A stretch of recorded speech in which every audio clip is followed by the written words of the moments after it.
أعمالنا من يهده الله فلا مضل له ومن يضلل فلا هادي له ونشهد أن لا إله إلا الله وحده لا شريك له ونشهد أن سيدنا ومولانا محمدا عبده ورسوله أما بعد فأعوذ بالله من الشيطان الرجيم بسم الله الرحمن الرحيم إنا عرضنا الأمانة على السماوات والأرض والجبال فأبين أن يحملنها وأشفقن منها وحملها الإنسان إنه كان ظلوما جهولا وقال تعالى في موضع آخر لو أنزلنا هذا القرآن على جبل لرأيته خاشعا متصدعا من خشية الله وتلك الأمثال نضربها للناس لعلهم يتفكرون آمنت باللہ صدق اللہ العظیم.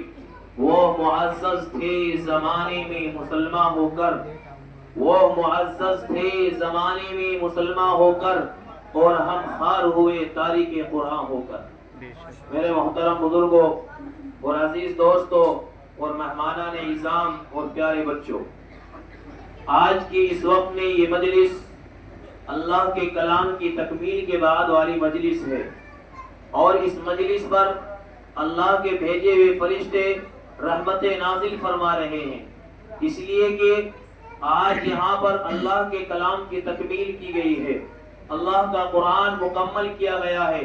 ویسے بھی اللہ کا کلام ہو اور نماز کی حالت میں مکمل کیا جائے تو اور سونے پر سہاگا ہے. آج وہ قرآن اللہ کا نماز تراویح میں مکمل ہوا ہے، اس مجلس میں ہم تمام لوگ یہاں پر حاضر ہوئے ہیں. اللہ ہم سب کی آمد کو قبول فرما لے آمین. قرآن کریم کی دو مختصر آیتیں میں نے آپ کے سامنے پڑھی. مناسب سمجھتا ہوں کہ چند باتیں آپ کے سامنے قرآن کے تعلق سے رکھ دی جائیں، کیونکہ وقت کی نزاکت بھی ہے. تقریباً 10:10 ہو چکے ہیں. سوچ رہے ہیں کہ جلدی سے دعا ہو جائے، آپ جلدی سے فارغ ہو جائیں. چند باتیں کہہ کر انشاءاللہ اس کے بعد بھی دعا کے لیے ہاتھ اٹھا لیے جائیں گے.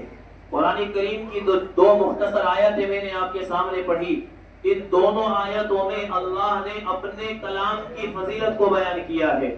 پہلی آیت کے اندر ارشاد فرمایا اِنَّا عَرَضْنَا الْأَمَانَةَ عَلَى السَّمَاوَاتِ وَالْأَرْضِ وَالْجِبَالِ فَأَبَيْنَ أَن يَحْمِلْنَهَا وَأَشْفَقْنَ مِنْهَا وَحَمَلَهَا الْإِنسَانُ.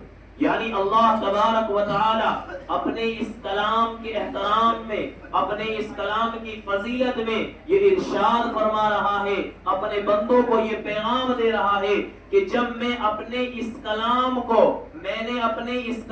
کو نازل کرنے کا ارادہ کیا، اس کو اتارنے کا نازل کیا، اس کو بھیجنے کا ارادہ کیا، تو میں نے سب سے پہلے یہ بھیجنے کا ارادہ کیا اِنَّا عَرَضْنَا الْأَمَانَةَ عَلَى السَّمَاوَاتِ، کہ جب میں نے اس کو نازل کرنے کا ارادہ کیا تو میں نے آسمان سے سوال کیا، میں نے آسمان سے پوچھا، اور میں نے آسمان سے کہا کہ یہ میری ایک امانت ہے، یہ میری ایک کتاب ہے، یہ میرا ایک کلام ہے، یہ میرا ایک فرمان ہے، یہ میرا ایک پیغام ہے. اے آسمان، کیا تیرے اندر اتنی سکت ہے، کیا تیرے اندر اتنی طاقت ہے، کیا تیرے اندر اتنی مجال ہے کہ تو میرے اس کلام کے بوجھ کو برداشت کر سکتا ہے؟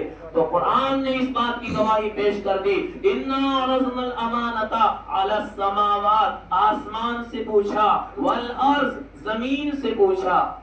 آسمان نے بھی انکار کر دیا، اور یہ زمین جو اتنی لمبی چوڑی ہے، اتنے بھاری پہاڑوں کے بوجھ کو اٹھائے بیٹھی ہے، لیکن جب زمین کی باری آتی ہے اور اللہ نے کہا کہ میں اپنے قرآن کو تیرے اوپر نازل کرنا چاہتا ہوں، کیا تجھ میں سکت اور طاقت ہے؟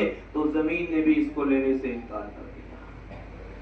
فَأَبَيْنَ أَن يَحْمِلْنَهَا وَأَشْفَقْنَ مِنْهَا وَحَمَلَهَا الْإِنسَانُ. جب زمین نے انکار کیا، آسمان نے انکار کیا، پہاڑوں نے انکار کیا، جو زمین اور آسمان کے درمیان چیزیں ہیں، ساری چیزوں نے اس کلام کے بوجھ کو اٹھانے سے انکار کر دیا. تو آگے قرآن نے ارشاد فرمایا وَحَمَلَهَا الْإِنسَانُ. اتنا اچھا جملہ ارشاد فرمایا وَحَمَلَهَا الْإِنسَانُ. ہم اپنے آپ کو کیا سمجھتے ہیں؟ ہم کمزور ہیں، ہم طاقتور نہیں ہیں، ہم بے کس و بے سہارا ہیں، ہماری کوئی طاقت نہیں، ہماری کوئی حیثیت نہیں. اللہ کے اس کلام کی، اس لفظ کی وجہ سے اپنی حیثیت کو پہچانیے، اپنی شناخت کیجئے اور اپنی علامت کو پہچانیے کہ جب آسمان زمین پہاڑ اور ان ساری چیزوں نے اللہ کے کلام کو لینے سے انکار کیا تو قرآن نے کہا وَحَمَلَهَا الْإِنسَانُ، ہم نے انسان سے کہا، انسان کی طرف اشارہ کیا کہ میرا یہ پیغام ہے، میری یہ کتاب ہے، میرا یہ قرآن ہے، میرا یہ اعلان ہے، میرا یہ فرمان ہے، کیا تو اس کو اٹھا سکتا ہے؟ تو قرآن انسان نے کیا کہا؟ وَحَمَلَهَا الْإِنسَانُ۔ اللہ کے اس کلام کے بوجھ کو کس نے برداشت کیا؟ انسان نے برداشت کیا۔ آج دیکھیے، کیا اس میں کوئی طاقت تھی؟ کیا اتنا بھاری تھا، اتنا بھاری کلام تھا کہ آسمان زمین سب انکار کر رہے ہیں؟ لیکن نہیں، یہ کلام جس کا کلام ہے وہ بھاری ہے، اللہ کا کلام ہے، اللہ باری ہے، سب سے طاقتور ہے، اور سب سے طاقتور چیز کے کلام کو اس خدا نے، اس رب نے اگر دیا ہے تو وہ صرف انسان سے دیا ہے۔ آج انسان اس کو لیے گھوم رہا ہے، اپنے سینے میں قرآن کو محفوظ کیے گھوم رہا ہے۔ اور دوسری آیت جو میں نے آپ کے سامنے پڑھی، لو انزلنا هذا القرآن على جبل لرأيته خاشعا متصدعا من خشية الله۔ قرآن کہہ رہا ہے کہ اللہ اگر اس کلام کو پہاڑ پر نازل کر دیتا تو پہاڑ ریزہ ریزہ ہو جاتا، ٹکڑے ٹکڑے ہو جاتا، ذرہ ذرہ ہو جاتا، لیکن اللہ نے اس کلام کو انسان کے سینے میں محفوظ کیا۔ انسان بھی محفوظ ہے اور اللہ کا کلام بھی محفوظ ہے۔ بے شک ارشاد فرمایا انا نحن نزلنا الذکر وانا له لحافظون۔ اللہ فرماتا ہے کہ ہم نے ہی اس قرآن کو نازل کیا، ہمارا ہی یہ قرآن ہے، ہماری ہی یہ کتاب ہے۔ اللہ فرماتا ہے انا نحن نزلنا الذکر وانا له لحافظون، ہم نے ہی نازل کیا اور ہم ہی اس کی حفاظت کرنے والے ہیں۔ اللہ حفاظت کرا رہا ہے، کس کے ذریعے سے؟ انسان کے ذریعے سے۔ چھوٹے چھوٹے معصوم سے بچے اللہ کے اس کلام کو سینے میں لیے گھوم رہے ہیں، اور ہم اس کو کیا سمجھتے ہیں؟ معمولی سمجھتے ہیں۔ جو بچہ حافظ قرآن ہو جاتا ہے اس بچے کو ہم معمولی سمجھتے ہیں، اس کے والدین کو ہم معمولی سمجھتے ہیں، اس کے کلام کو ہم معمولی سمجھتے ہیں۔ جس کے سینے میں اللہ کا کلام محفوظ ہو گیا، جس کے ساتھ حافظ قرآن کا لقب لگ گیا، جو حافظ قرآن بن گیا، میں تو یہ کہا کرتا ہوں کہ وہ دنیا کی ساری چیزوں سے افضل ہے۔ اس لیے کہ اللہ کا کلام ہے یہ قرآن، اس لیے ہم اس کو معمولی نہیں سمجھنا چاہتے، ہم اس کو بھاری سمجھتے ہیں، ہم اس کو مشکل سمجھتے ہیں، ہم اس کے رٹنے کو، اس کے یاد کرنے کو مشکل سمجھتے ہیں۔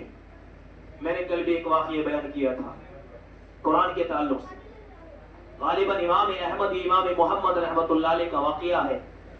یہ امام ابو حنیفہ رحمۃ اللہ علیہ کے شاگرد ہیں، یہ اپنے استاد محترم امام ابو حنیفہ رحمۃ اللہ علیہ کی خدمت میں جاتے ہیں اور جا کر کہتے ہیں کہ حضرت میں کچھ دینی مسائل کا علم سیکھنا چاہتا ہوں، آپ مجھے سکھا دیجیے۔ امام محمد نے جب یہ حضرت امام ابو حنیفہ سے سوال کیا کہ میں کچھ دینی مسائل سیکھنا چاہتا ہوں، تو امام اعظم ابو حنیفہ نے پوچھ لیا کہ آپ حافظ قرآن ہیں؟ تو امام محمد رحمۃ اللہ علیہ نے کہا کہ جی نہیں، میں نے قرآن تو حفظ نہیں کیا، میں حافظ تو نہیں ہوں۔ تو امام محمد نے جب یہ پوچھا امام اعظم ابو حنیفہ نے کہ حافظ قرآن نہیں ہو، تو کہا کہ جاؤ، جب تک حافظ قرآن نہیں ہوں گے میں تمہیں دینی علم نہیں سکھا سکتا، جاؤ اور حافظ قرآن بن کر آؤ۔ بس یہ بات کہنی تھی امام اعظم ابو حنیفہ رحمۃ اللہ علیہ نے، یہ دل پر ایسی اثر کر گئی، ایسی چوٹ لگی کہ امام محمد نے یہ لفظ سنا، امام اعظم کی بارگاہ سے نکلے، ان کے دروازے سے باہر نکلے اور یہ عزم کیا، یہ ارادہ کیا کہ جب تک میں حافظ قرآن نہیں بنوں گا اس وقت تک امام اعظم کی خدمت میں نہیں آؤں گا۔ اپنے گھر چلے گئے، بڑے مایوس ہیں، بڑے پریشان ہیں، گھر والے بھی پوچھ رہے ہیں کیا وجہ ہے، بتائیے کیا پریشانی ہے، کس دقت اور پریشانی میں آپ مایوس ہیں؟ کچھ نہیں بتایا، گھر کا دروازہ بند کیا اور گھر کے ایک کونے میں قرآن لے کر بیٹھ گئے۔ تاریخ میں لکھا ہے، بزرگوں نے بیان کیا ہے کہ ایک ہفتے کے بعد سیم ڈے، جس دن میں امام اعظم کی خدمت میں آئے تھے، ایک ہفتے کے بعد اسی دن امام اعظم ابو حنیفہ رحمۃ اللہ علیہ کی خدمت میں اپنے گھر سے باہر نکلتے ہیں اور امام اعظم کی خدمت میں پہنچ جاتے ہیں۔ امام اعظم ابو حنیفہ دیکھ کر پوچھتے ہیں کیا بات، آپ کو تو میں نے یہ کہا تھا کہ جب تک آپ حافظ قرآن نہیں بنو گے میری خدمت میں مت آنا، کس لیے آئے ہو، کیا وجہ ہے، کیوں میرے دروازے پر دستک دی ہے، بتائیے۔ فرمایا حضرت وہی کام کر کے آیا ہوں جو آپ نے کہا تھا۔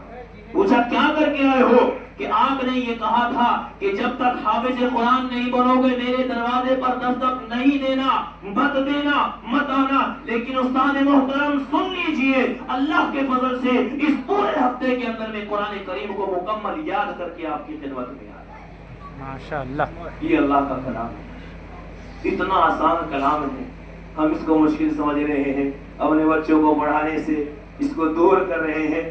اور حضرت مولانا قاسم نانوتوی رحمۃ اللہ علیہ کا واقعہ بڑا مشہور ہے، جو بانی اور مبانی ہیں دارالعلوم دیوبند کے، اتنے بڑے عالم، اتنے بڑے فاضل کہ جنہوں نے دارالعلوم دیوبند کی بنیاد رکھی، جو ام المدارس ہے اس کی بنیاد رکھنے والے شخص اور امام مولانا قاسم نانوتوی رحمۃ اللہ علیہ کا واقعہ بڑا مشہور ہے کہ ایک مرتبہ حج کے سفر پر جا رہے تھے، پانی کے جہاز میں سوار تھے، رمضان کا مہینہ آ گیا، شعبان کے مہینے میں بیٹھے، درمیان میں رمضان کا مہینہ آ گیا۔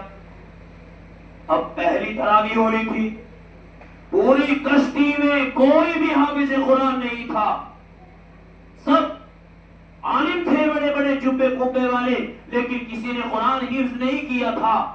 سب کی نگاہیں مولانا قاسم نانوتوی رحمۃ اللہ علیہ پر ٹکی ہوئی تھی کہ شاید یہ تو حافظ قرآن ہوں گے، یہ تو رمضان کا مہینہ آئے گا، تراویح پڑھا دیں گے، قرآن سنا دیں گے۔ لیکن جب مولانا قاسم نانوتوی سے پوچھا گیا کہ آپ تراویح پڑھاؤ گے، آپ حافظ قرآن ہیں، انہوں نے کہا کہ میں تو حافظ قرآن نہیں، میں تو نہیں پڑھا سکتا۔ بس یہ بات دل پر لگ گئی کہ میں اتنا بڑا عالم، میں اتنا بڑا فاضل، دارالعلوم دیوبند کی بنیاد میں نے رکھی، لوگ دور سے مجھ سے سلام کرتے ہیں، لوگ مجھ سے مرید بننے کے لیے آتے ہیں، لوگ مجھ سے اچھا گمان رکھتے ہیں، اس کے باوجود میں عالم ہونے کے ساتھ ساتھ اگر حافظ قرآن بھی ہوتا تو کیا بات تھی۔ بس یہ دل پر بات لگی، پہلی تراویح جیسے کیسے کر کے پڑھی۔ اگلے دن سے امام مولانا قاسم نانوتوی رحمۃ اللہ علیہ نے اعلان کرا دیا کہ کشتی میں اعلان کر دو کل سے قاسم نانوتوی تراویح پڑھائے گا، کل سے قاسم نانوتوی قرآن سنائے گا، کل سے قاسم نانوتوی اللہ کے کلام کی نماز تراویح میں تلاوت کرے گا۔ کشتی کے اندر اعلان کر دیا جائے، اعلان کر دیا گیا، سب حیران و شزدہ و پریشان تھے کہ کل پوچھا گیا بتایا میں حافظ قرآن نہیں، اور آج کہہ رہے ہیں کہ قاسم نانوتوی تراویح پڑھائے گا، کیا وجہ ہے؟ مولانا قاسم نانوتوی نے اپنے ذہن میں یہ بات بٹھا لی، اپنے دماغ میں یہ بات بٹھا لی کہ روزانہ صبح سے شام تک میں انشاءاللہ ایک پارہ روز یاد کروں گا اور اسی پارے کو رات کو انشاءاللہ نماز تراویح میں مکمل سناؤں گا۔